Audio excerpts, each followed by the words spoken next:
welcome to Schwab Network. I'm Nicole Petalides. This is Market Overtime. We have a double dose of trading energy with us here at the New York Stock Exchange site. So we'll get right to it and bring in our very special guests, Jon Najarian, Pete Najarian, co-founders of Market Rebellion. But their legacy comes way before, from the NFL to trading, your expertise, TV personalities, pop culture, all of your analysis, and authors. Your latest book, it's notanoption.com, the fourth book. So I'm so glad to have you both here. Great to be here. Let's riff and talk about what's going on in the markets. I mean, right now we've had this pause. We got a nice bounce back. The S&P and NASDAQ turned back into the green for 2025. I'm sure we'll have lots of volatility. But Jon, why don't you start? I mean, what do you make of the action that we've been seeing lately? It always seems to play out like this, Nicole, that we get at some point every year some sort of fear mongering, whether it's, inflation's running out of control 2 years ago, 3 years ago, and it peaked at 9% versus the 2% the Fed wanted. Right. Well, what happened then? Market tanked. What happened when all of a sudden it seemed like Japan and that carry trade, as they call it, where you borrow money in Japan for almost zero, and you invest it in the U.S. And all of a sudden rates go up in Japan, and in one day they drop 9% in their market.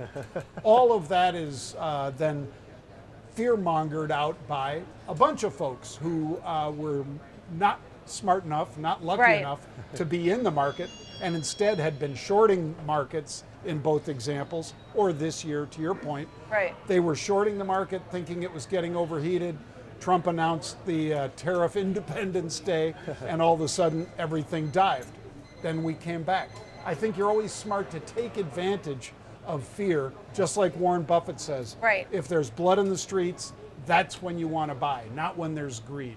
Understood. Pete, what are some, and by the way, do you often see eye to eye, or do you have differing opinies often? We generally are, I would say we almost always are eye to eye. We might go in different directions on things, but we are agreeing on the big big picture. And you've seen volatility over the years, much of it over the decades. Not to age us, but and so, but maybe was this different? Now we're making deals with China. Does this go through? Right now, it's feeling like sentiment's a little better. Oh, not just a little better, a lot better. I mean, how bad did it feel when the VIX got all the way up to 60? I mean, that was a lot of panic. By the way, it's unsustainable. It's not going to ever be up there for that long of a period of time, and I say that because it would require the S&P to move about 3 to 4% every single day, and that's probably not going to happen. Now, we had some big moves, and that was pretty impressive with those moves, but it's amazing how quickly we've recovered. It was just a month ago, with Liberation Day, we fired up there and we got rocketed up with the volatility index up and all the way it was 40s, then 60, then pulled back a little bit, then a little bit more. We kind of hung around what we call no man's land up there in the middle of the 20s for the volatility index. And now, what did we hit just the other day? And this morning, a little bit closer again, but 17. So that's where we started this whole thing. And we're used to some volatility, and traders love volatility, but now the wild card is also China, because if you go back to 2018, there was the 90-day pause in tariffs with China, and everybody started to feel better, only to have it not go well after that when it went back on, and then the tariffs were higher. Do we believe China this time, and what kind of companies could be most exposed, or are you watching most carefully here, Jon? And this was a much bigger bout of tariffs. Maybe both that's sides. why he did it. Maybe that's why he did it like that. It wasn't baby steps. It was, it's 100%. And then China says, well, then we're doing 125. And then he says 200%. I mean, it's like an auction. It was kind of crazy, but I think China, their credit locked up. All of a sudden, nobody was borrowing because there was no reason to. If you don't have a business that's growing, you're not borrowing money unless it's just circling the drain and nobody will give you money. So China needs us. China needs us. Their warehouses were filling up. with all the stuff that was made, because they wanted to keep those factories running as long as possible, Nicole, because if they shut them down, all of a sudden you have a bunch of unhappy people. The people that own that factory and that stock that controls that. The people that work at the factory. There's an awful lot of people that were angry in China about this, so it's easy for President Xi Jinping or Premier to basically focus that anger on the US. I understand it, but at some point they're going to say, why aren't you cutting a deal with these guys? Because we're not eating as well as we were eating before, and so forth. So I think you're going to see a lot more measured moves going forward, and probably a better chance for a fair trade deal between us and China, Japan, the UK, India. I mean, these are all on the table. Yeah, there's more coming, probably, right? That's what we're hearing. I'd like to talk about specific companies, though. I mean, for example, we were getting we won't have anything on the store shelves. And, it started to become a little nerve-wracking to your point about the VIX. People started to get really worried. What kind of companies do you think you're watching, yay or nay, in this environment? Well, I'll jump in for a second. Let Pete hit it. But obviously retailers in particular, some of the retailers that have found ways around it. I don't mean cheating. I mean retailers that said, look, we got a lot of stuff. All of our summer stuff has already come in. We already have all of that. Companies like Nike that depend on cheap footwear primarily and sports gear to come out of Vietnam and China, they were hit pretty hard by the tariffs, and they were obviously recovering pretty quickly when the tariffs at least were relaxed, if not totally removed, relaxed down to 10% and so forth, 20%. I think you're going to see the retailers like Walmart, like Amazon and so forth that sell a lot of goods from that area of the world, from Asia. I think you'll see them rebound, but cautiously. And then, of course, we've got retail sales and Walmart and all these big retailers. Walmart's the biggest retailer in the world. And we're the biggest consumers in the world. I think this is going to be a good deal for America. And I think that's why we saw Amazon spike the way it did the other day off of this news. I mean, that was leading really, the entire market, it seemed. And I always look at Amazon two ways, because a lot of people just look at them as, oh, well, they're a retailer, right? That's what they do. They also have AWS, by the way, which is kind of a big deal. So, there's a lot going on, I think, behind the scenes. And I think one of the things that I'm walking away from over the last month and a half or so is thinking about the diversification that should be there that hasn't been there. And I'll even point the finger right at Apple and Tim Cook and the fact that, are they really making 90% of our phones there? I don't think that's a very smart business plan, right? I mean, shouldn't that be diversified out to other countries anyway? And he's rushing to send more to India, right? Yep. So I think that's something that it opened up something for all of us to look at, is who's already done that? Who's been smart enough to plan to not just have everything built in one spot? Yeah, that's a good point. What about what's going on? I mean, when we're seeing names like AI names coming back, Nvidia's coming back, we're having deals with Saudi Arabia. We've seen President Trump really trying to speak with all kinds of tech investors around the world to have more built here, to do more here. Talk about that a little bit when you talk about what's going on in the world of the AI race you're following. I mean, you mentioned Amazon Web Services, but we think of the Mag 7, you think of how much more there is to go. I mean, do you think we're in the beginning of the AI revolution? Where are we with that? I think we're sort of closer to the beginning than certainly the end. I mean, this is something that, but suddenly everybody lost track of it, right? AI didn't mean anything anymore. Suddenly we look over, we see Nvidia underneath 100. It's got double digits in front of it. Good point. The PE of that company actually got down to really unbelievably low levels from a stock that for a long time had a PE, price to earnings, of about 60 or 70. And now all of a sudden we look back at it, and it's made a nice enough run lately that it's probably closer to 30 now. But it really got crushed. And I think there's a lot of good reasons why it certainly was a stock that you'd want to own once we started to see some of this progress. And all you've got to do is look at what the numbers look like the last couple of weeks in there. It's really rocketed to the upside. I know you're options trader, it's not an option. That whole buy and sell mentality seems to have slowed down. Not that it doesn't work, but as folks become, and you're all about financial literacy and education at Market Rebellion, teaching folks more. options are definitely ways to hedge and grow. Are you finding that you're doing better with certain sectors? Do you have ones that you like more, Pete, over others? I think we rotate around a little bit depending on the time, because it is always, the market itself is rotating, right? And the leadership role of somebody. So I'll go back to the beginning of this earnings season. And who really led it off and just crushed it? Financials. Goldman Sachs, Morgan Stanley, Bank of America, Citigroup. You go through the entire list. And why is that? I think if you look at the ones that really crushed it, it was investment banking. We've seen a lot of IPOs. We've seen a lot of deals. We're not as great as it was probably last year at this point in time, but we are still seeing a lot of them, and some huge deals out, by the way, out there. Do you still like that group? Oh, I love that group. Yeah, and look, more deals. Once there's more clarity for guidance, because this was supposed to be the year of M&A activity and IPOs. And there's just been a bit of tepidness because so much came on so fast. Do you expect more in that area? I do. I think the second half of the year we're going to see a lot more. And I think that is why I lean a lot towards the financials right now personally. And I would also say the big tech names that we all talk about each and every day, and semiconductor names, the AMDs and the Nvidias and the Teslas, I think all of those got beat up so much that there is great opportunity if you really just step back for a minute. John and I did this the other day. We were talking about Tesla, and everybody's worried about the EV space and everything else, understandably so. Well, that's not the only thing Tesla does, by the way. I mean, they are a part of just about every thing that there is in the world. And, you know, I think that's an important part. You had brought that up the other day, and we talk about, you know, what's going on in solar, for instance, right? You look at First Solar, it's absolutely been ripping lately. Well, who also has solar? Well, Tesla.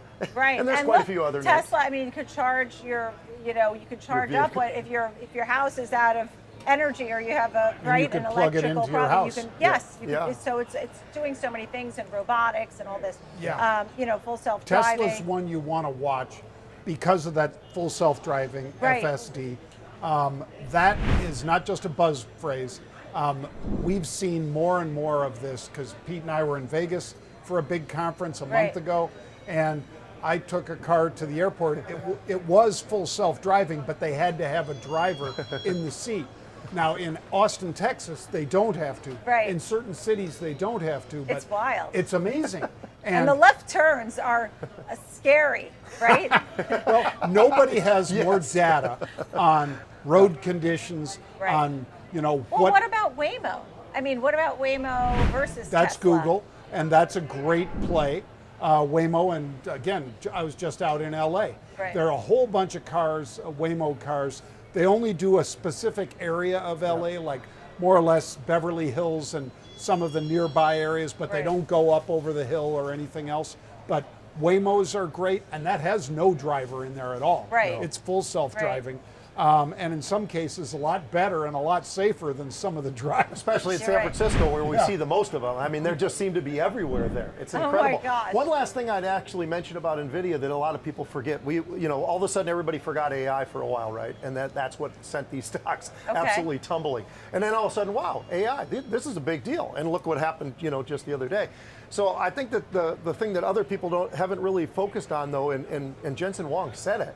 He said, hey, look, robotics is the next thing. And so they're always working on the next thing and the next thing and the next thing. And I think the robotics side is going to be a lot bigger than people have any idea. And that's Tesla also. And there's just so many things that roll off of this. And by the way, talk about the comeback. I mean, Tesla came back 38% off the lows. I mean, if you bought it on the lowest day, you just made a killing. March 9th, I really did buy it on March 9th. The day after, we had 40,000 calls get bought by somebody much bigger than me that put a big bet down when the stock was 220 a share.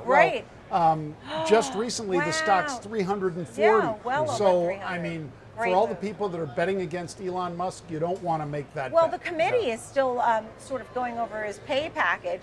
And what was interesting in the language was that they're looking at it, but they want to make sure to keep him, make sure he's happy.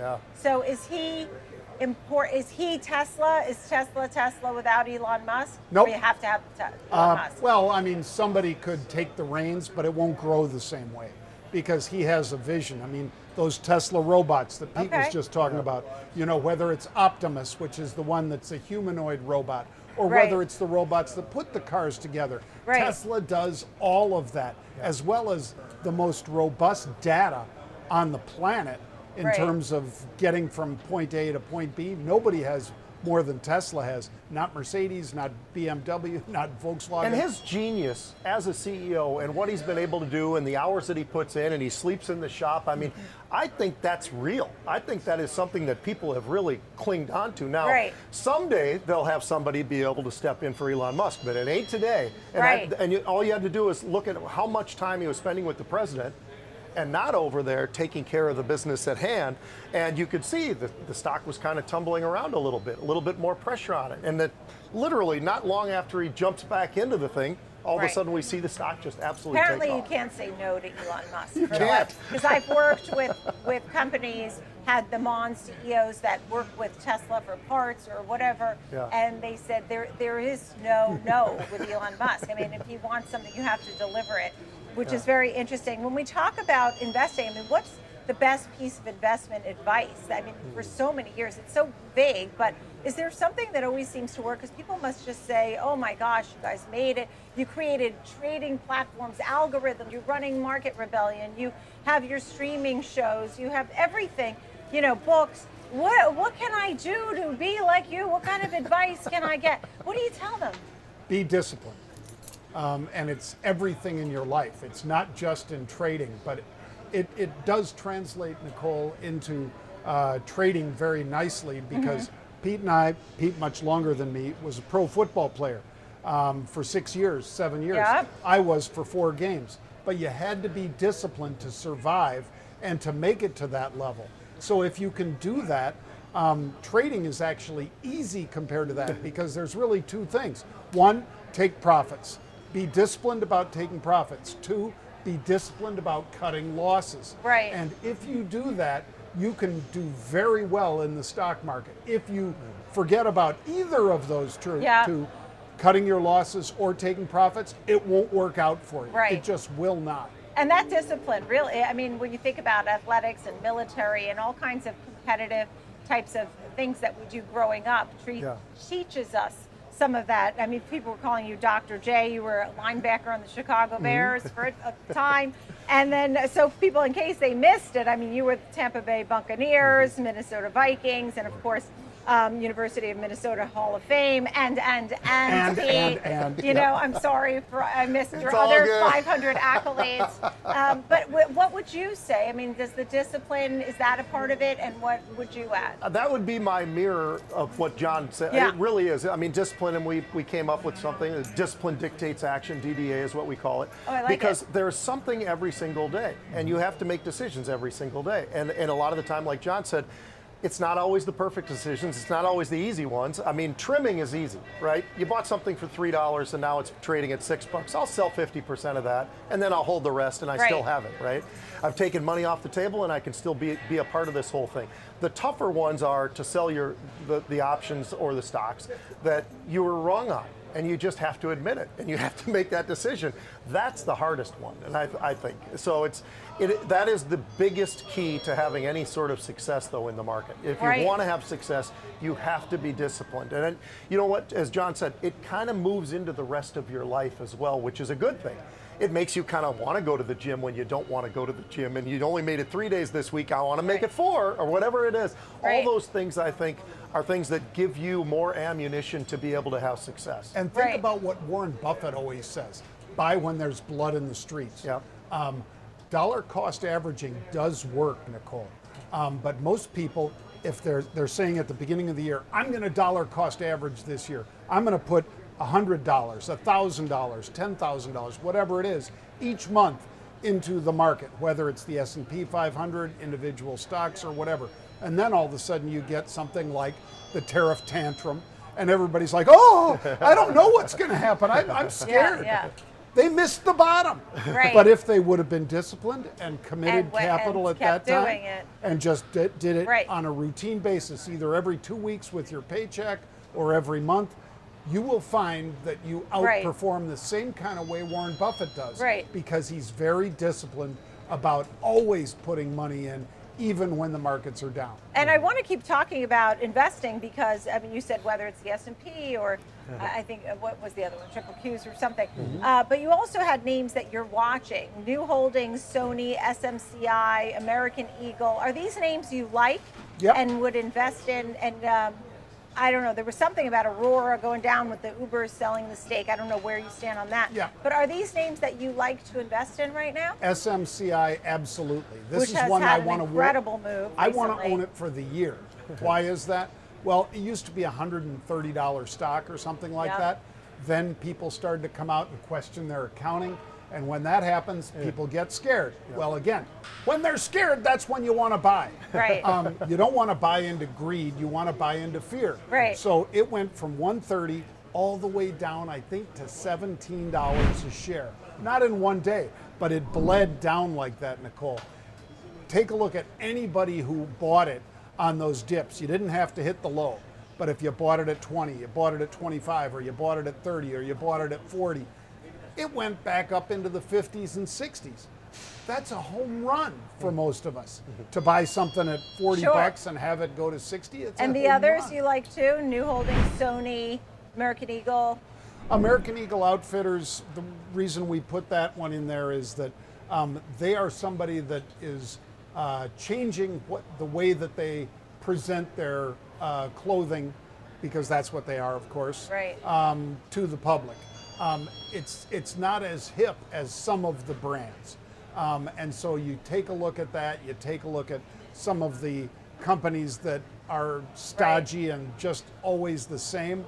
Those aren't the ones that I'm interested in. I like their management team perhaps, but what I like here is that people were looking at, well, what is the mix of goods they're putting out there? Is it just, merchandise? stuff They're checking that out. Yeah, are They knew they they just made some marking it down? missteps. They knew they made missteps. The company had withdrawn guidance, so that's good. Now they're really ultra focused on what's to come, and maybe they'll get out what the kids really want, right, rather than what they didn't want. When we think about some of the other themes here, energy, clean energy. I mean, are there other themes that you're watching? I mean, I could go to crypto too, Bitcoin. What else is I'll on let your John mind? handle the crypto side of it, but as far as energy, yeah, I think there's a lot of different names in there, and I think a lot Do of you it. like energy as an I investment? do, and a lot of different sides of energy, right? The energy generators, for instance. Right. I mean, those are the ones that I think are probably some of the more interesting, but also some of those that are just moving oil and gas around, right? And they're doing all of that. They don't have to worry. Yeah, they don't have to worry about the price of it as long as the demand is there and they can get around, move it around. So I think there's a lot of different ways that you can approach this whole thing. There's no doubt about that, and that's what makes it so much fun. I was listening to what you guys were talking about. I think there's also, just to give you a couple other names, I think a name like Netflix. I tell you, they just crush it every single quarter. Yeah, it's doing so well. and I know they're at highs, but that doesn't mean that can't go higher. And I look at that one, it's just a well-oiled machine in what they've been able to do for a long time. And I tell you, to this day, Disney's kicking themselves because they could have bought it and they thought about buying it when it was a $60 stock just about 5 or 6 years ago, and it's just been off to the races ever since. Yeah. But it was something that could have been put right into their portfolio, and they wouldn't have to go with all the nonsense that they've had to go through to get where they are now. They're there now, but it's taken them a long time. And what a mode for Netflix. I mean, a far cry from when you had to put the things in the red envelopes and send them back. And if you believe in AI, you have to believe in energy, to Pete's point, and like NRG. NRG is a company that generates power. They do it from coal, from natural gas, from every source that they can. I don't know if they have much solar yet, but any source for power, because AI is so thirsty for power. And nuclear is back. Nuclear is huge. It's no longer a taboo word. No, it's not taboo. Not with the president. We weren't allowed to say nuclear. You won't have data centers if you don't believe in nuclear. I mean, look at what Microsoft did with 3 Mile Island and Constellation Energy. Microsoft said, we're going to put a huge data center right here. It's right next to 3 Mile Island. That's why we're going to put it right here. You need to restart 3 Mile Island, the one part of it's been running the whole time. The other part, they need to restart. And Microsoft said, we'll make a commitment to it to put our data center here. So whether it's nuclear power, whether it's on-site nuclear, which we call SMRs, small modular reactors, things like nanonuclear, NNE, or OKLO. Bro, Both yeah. of those two are basically a nuclear reactor on the Right. back of a semi. That's the size of it. It's amazing. So instead of something that's as big as this, the New York Stock Exchange with huge cooling towers and all the rest, a small modular reactor is much more like a submarine. Right. Like, obviously you have a nuclear reactor on a submarine, that could power, small cities, and it has in the past. They've pulled like into Kauai when they've had a hurricane in Hawaii or something like that, and it's run the whole island Sure. with a nuclear sub. That's what a small modular reactor can do, and under this administration, you're going to see a lot more of those, I think, coming out, Nicole. Regulation won't be an impediment. Right, and look, we're sort of waiting with this administration, which was supposed to be very business friendly. Rate cuts, the tariffs to settle and have that happen, the tax, a favorable tax, right, for that bill to be extended. That seems to be on the way. With these companies, they'll be able to merge and grow. So, these things are coming together, so you feel more bullish than bear. Are you very bullish? I mean, how do you I am, go but about you said this? it best. You said at the beginning of this interview, you said we're going to see volatility in the markets. Right. We're going to see ups and downs, truly. Right. Because what if we get all bulled up over 1.4 billion people in India and what we're going to do there, and all of a sudden India pulls back, or when India and Pakistan were attacking each other. The wars are not part of the equation right now. We hope that we can push them aside and get to a peaceful resolution with Ukraine and Russia, as well as Pakistan and India. But those are wild cards out there that if they flare up again, that's a negative, and that's the volatility you're talking about. Deserving fear rather than just making it sound like people are scared and no one wants to invest. Everybody wants to invest, and this is one of the best places to invest, but we will have volatility Oh, this we year. will, I Right. think. And when you consider the fact that we've pushed all these different types of tariffs and conversations, negotiations to 90 days, right? So I think at the end of those 90 days, I think we will make a lot of progress. But in that in-between time, I could honestly see us maybe spiking up a little bit in volatility again. Maybe the markets get shaken a little bit. Right. But, that's partly the president decided to bite off 180 countries. I mean, so that when you bite he does that it big. Yeah, it's like go big or go home. With Doing the one at a president. time is a much better deal, but he threw he threw everything at it, Right. and eventually China and UK and India come to the table, and then we get deals done. Yep. I do like that you use so many options when you're trading. I'd like to hear more about that, but I don't want to run out of time. And I want to go through a few things, and maybe you give the grade. Okay. A+ or F-. And this is in business, okay? This is not in sports. I wish I could come up with a sports list.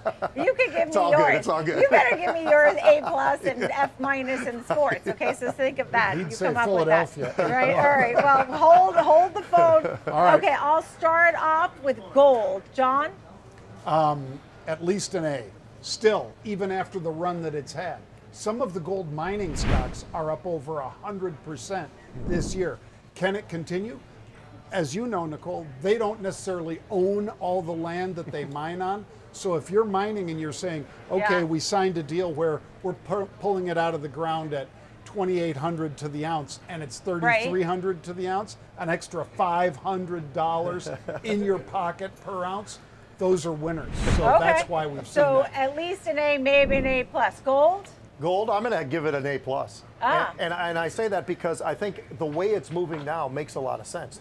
It started at 2,600 at the beginning of the Right. year. We jumped up to 3,100, kind of pulled back a little bit. Next thing you know, all-time highs, 3,400. Right. So I think what's pressuring it right now, recently, has been the sellers, which is very smart. It's the disciplined part of what you should do. Anybody who got it anything under 3,000, Right. you ought to be trimming. You ought to be coming in there and saying, you know what, I'll take another 10% off. I'll take another 10% and push this thing down. But I do think it actually has a chance to start returning back up towards that 3,400. What- It's just a matter of when they get done selling. Okay, so you both like gold. Tell me about, the greenback, the U.S. dollar, Pete. What rating do you give the U.S. dollar? Well, I guess depends on your perspective, right? I mean, because it hit some pretty brutal lows, which makes things a little bit more different, right? I mean, it puts us in a bit of a bind when you don't have the money. You have inflation starts to fire up again, and so I think that's one of those. I would say in between that whole thing, I'd probably give it a C. Yeah, I mean, it hasn't been acting very well. It's not certainly not the lowest historically. No. But your thoughts on the dollar? Well, and I'd be right there with Pete on a C, but I would say if we want to export more, if these tariffs become fair trade rather than just the odds stacked against us, the fact that the dollar is weaker is good for American exports. It's not good for us buying more from these other countries. So, like Pete said, it depends on which side you want to be on. And it stays as the world's reserve currency. I think absolutely. It's like George Costanza. He's an importer-exporter, you know. I mean, right? Yeah. So it depends which one you are. What was the Mandalay. Mandalay Industries.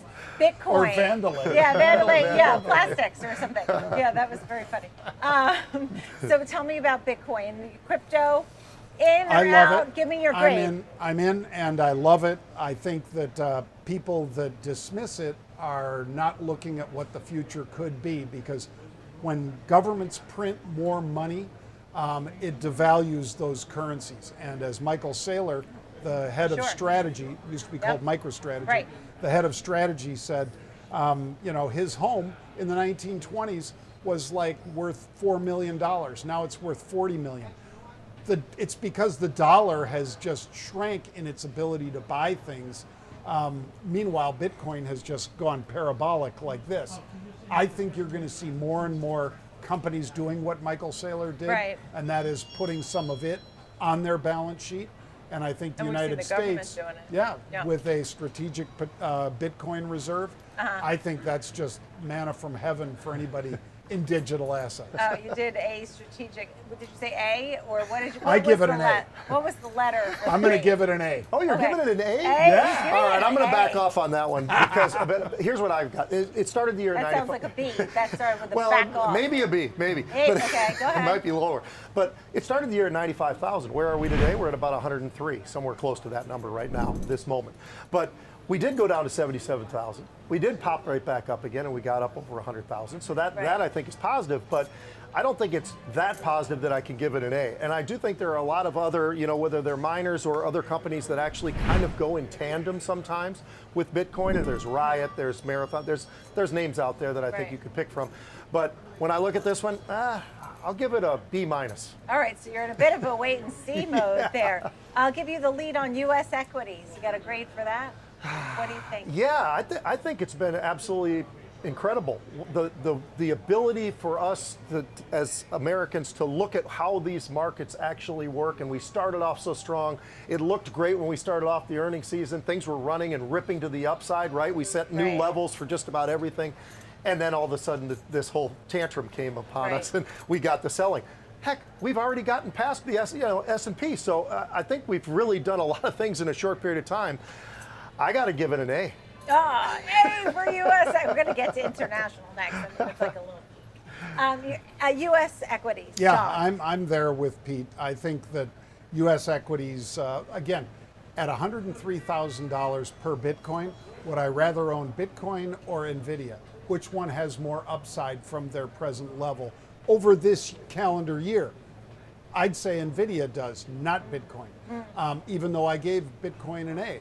Why did I do that? Because I think as more and more companies and endowments and all the rest start owning Bitcoin, it'll just start chugging along. But there's a lot of people that own it a lot cheaper than this that'll be taking some profits. And if I look at a $103,000 investment, I like the idea of going with something more like a stock that I could see significant growth in rather than Bitcoin, because I don't think it has quite the same oomph to the upside. All right, so that was an A for U.S. equities? Yep. Last one in the fast fire here, international equities. I'd say B minus. I like them, but I don't love them. There's a lot of problems in Europe right now. There's problems in China from what we've talked about with the tariffs. Japan, slightly different story, but I'd say B minus for international. How about you? I'd throw a B minus, C plus, sort of in that range. Right. And just because of what I see going on. Although I will say one thing that could turn that whole thing around on its head and be an A. We have seen so much unusual option activity buying in Chinese ETFs, and I haven't been able to piece this whole thing together fully, but the FXI, you know, Right. the Asher is another one, KWeb is another one. All three of those, Large cap tech we have in China. huge buyers coming in, and they're going out to July, and they're buying these numbers that are pretty amazing, 40,000, 50,000 at a clip, and these are options. This isn't stock, so Right. this really controls a heck of a lot. So I'm pretty impressed with that. Now that the proof is in the pudding, can they get there? Right. Can they get to those numbers? And that will be the challenge, I think. Understood. And what about year end? I mean, Goldman Sachs came out with a price target on S&P 500 of 6,500. Yep. You know, I'm not saying what is it on December 31st, but say in December, do you have year end price targets for the S&P? I don't do that, but Higher than where we I are would now? say But you will here. Goldman in But a you will week. here, why not? Yeah, in a week, Goldman has flipped from recession. We're going to see a recession. You know, odds of recession are so much higher. We're putting 60, I saw that. 5,500 Yeah. on for a recession scenario, and now they say, oh, 6,500 because now we think we're going to rip to the upside. So. I know they're traders, and I know that they have smart men and women that operate algorithms as well as high frequency over there. I would think that Goldman saying 6,500 year end, I don't really care because I don't trade the whole S&P very often. Right. I trade individual stocks mainly. All right, good avoiding the question. All right, are you positive on the markets? Yes. I mean, would you tell people I gave to you put an their A money? for the markets. Oh, I got an A. Okay, the show is over. You get an A Thank plus. you for joining You us. get an A plus. Thank you guys. No, but seriously, so for folks who want to invest and they're sitting on cash, you were saying dollar cost averaging, but you want them to get in there, right? Is that since you're not giving targets, but you want them to get in? Yeah. Get in on. I think the energy, I think some of the metals, silver and gold, like Pete's already spoken to, Right. and tech. I don't think you can go wrong with tech as long as you don't buy into the hype. You buy it when it's down. Yeah. I mean, Apple was 260 on the highs. It was All right. 170 Yeah. a week ago. Yeah. You could buy it under $180, and now it's back up to 211 or 250. And I wonder if Buffett stepped back in to buy it because everybody gave him flack for selling it up near 250, which where it's a sell. Right. And they said, "What's wrong with Buffett? He's completely losing his mind. What's wrong with Apple? There's nothing wrong with Apple." The next thing you know, it's crashing down all the way to 170s. Yeah. I don't His know if last he- meeting, he did incredible. With Yeah. so much cash on hand. It's Yep. at new highs for Yep. Berkshire Hathaway. Yes. Going Yeah. out on the high note in its 90s. You're not wrong. But so how do you feel overall? Are you more bullish? I Are would you go with saying Goldman folks- Sachs. Yeah? And the reason I say that is I tend At to always 6,500. tend to go with Goldman Sachs because I think they're very smart. And I Right. think the one thing that they and I think that people misunderstand this sometimes. When you say recession, they all think it's a depression, right? I mean I think that happens every time. Right. So we were this close to recessional areas, right? Not too terribly long ago. I mean, when you looked at what everything looked like and the amount Right. we'd gone down, everything else. So it's not as fearful. We actually went through a recession about 2 years ago in the summertime, and nobody even knew it. That rolling one. Yeah, nobody I even don't knew it. know. They're all- It was they housing They and then refused it's to call energy. it. They refused We to had call it. 2 negative quarters in a row of GDP, and they were like, Okay. "Yeah, but it's different this time. Yeah, We're going somehow to it's move different. these Right. shells Let around." me ask you this last question: Is there something as brothers that you just generally argue about? Was it a pair of sneakers when you were 10? Is there something that He was throughout bigger. the years? He was older. He could beat the heck out of me if he wanted to. He didn't beat the heck out of me, but you know. I So don't think I and we could've. didn't have too many dust ups really. Mom and Anything Dad in- were fierce though. Well, right. I read the story. Incredible parents. Your father was a surgeon, right? Yep, Your big mother, transplant surgeon. 4 boys. But even now in the markets, is there anything that you sort of go back and forth on? But options seems to be your commonality. That's Yeah. for sure. For sure. Options, and Pete trades much bigger than me. I mean, Takes more risk? Oh well, some does of that us mean, he might say trades that. bigger? Well, like What for is instance, when he risk? was one of the specialists for America Online, it wouldn't be uncommon for him to carry close to $100 million worth of that stock at a time. And that would make me a little too nervous to trade. Right. You get blinders on when you get nervous. So you have to know your comfort level, trade within that comfort level. Mine is a little smaller than 100 million. Wow! Wow, I think we used to call that the airport trade, though. You go in big, and then you got a ticket to go somewhere else. No, I'm just kidding. All right. No, but it was a lot of fun. You know it. And look, to make big money, you put in big money, right? Yeah. That's how it goes. It's great to see you both. Oh, great to and see you. Folks can follow you and follow Market Rebellion, see your shows, see your stock picks, Yep. get your books, even get your Please. sports commentary. It's not on an there. option. I got football Tune into cards. Market Rebellion for the Rebel's Edge. And we're going to have Nicole on our show. How cool would that be? How Bang. cool would It'd that be so cool. It would be A+, super cool. That would be A us. plus. Okay, you guys, thank you both so Thank you, very Nicole. much Thanks, for Nicole. being here. It's great to see you both. Great to Thank see you. Jon Najarian, Pete Najarian. You guys great are to the see you. best. Thank you, friends, for being with us here on this edition of Market Overtime. And be sure to like and subscribe to Schwab Network's YouTube channel. I'm Nicole Petalides. Thanks for watching.